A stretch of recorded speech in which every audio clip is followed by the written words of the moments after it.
शेतकरी या ब्रँड मध्ये जन्माला यायला नशीबच लागते.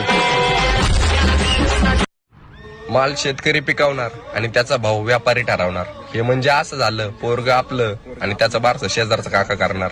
आणि हा जेवढा मोठेपणा दाखवण्यासाठी वेटरला टिपा देताना, तोच मोठेपणा आहे ना शेतकऱ्यांपाशी भाजी घेताना पण ठेवा. शेतकरी असल्याची लाज नाही तर माज असला पाहिजे.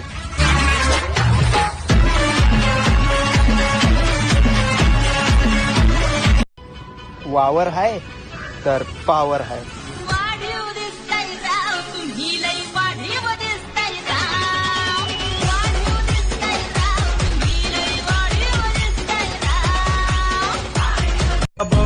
बघून गेलो या तंबून, उन्हात चांदण झालं या, वार शिरलई अंगात आलो या, रंगात तुझ्यात गुंतून गेलो या, माझ्या उरात धडधड